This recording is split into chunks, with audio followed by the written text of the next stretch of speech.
We'll be as bright as the sun. Come, won't you come along? And it feels so. Hey mga bis, so today nandito tayo sa Timberland Highland Resort kasi tayo ay magpi-pickleball with them. So let's go, let's go! It's, saan tayo? Ay, mali, o diba? Nagmamarunong kasi si ate mo. Dito pala. So let's go!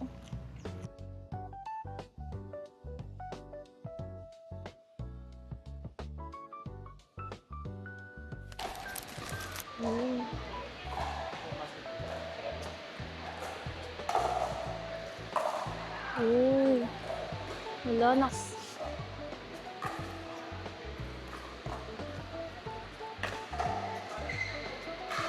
So nakakaya, ang daming tao. Parang magagaling sila dito. Pero let's do our best. Okay. Feet check. Hi. Hi, vlog. Hello. Hello. Si Joey. Hello. My God. Di pa nagsisimula ang laban, lapot na yan siya.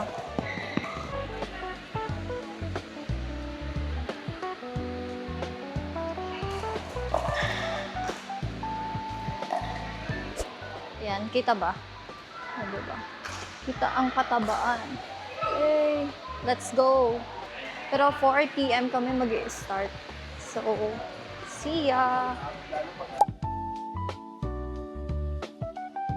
Nandito na kami sa court na nirent namin. So, meron daw ditong nire-rent na paddle. Kaso, 300 per hour. So, ayun. So, I think mag-share na lang kami. Yes! Let's go!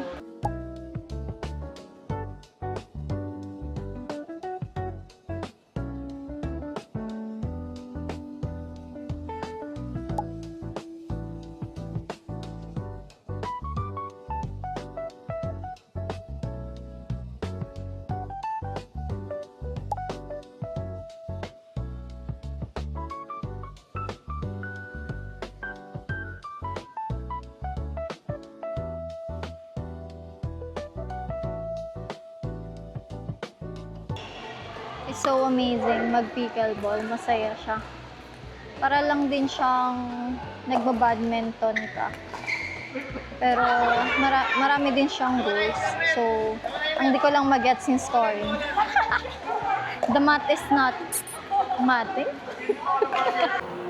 So, hi mga B. So, andito na kami sa SM. Nakapag-decide na kung saan kami kakain. Saan tayo kakain? Sa Pautsin. Sa KFC kami kakain. So, ayun. Sarap. Sarap ng gravy. So, first meal pa lang namin to. So, let's go! Yan. Kapag gusto niyo pumunta dito sa SM San Mateo, maliit lang siya pero maraming mga kainan din dito. And then, mga bilihan na kung ano-ano. So, yun lang. So, guys, change of plan. Kasi maraming tao sa KFC. Dito na lang kami sa buffalo wings and things. Favorite yan. Sarap yan. So, ayun.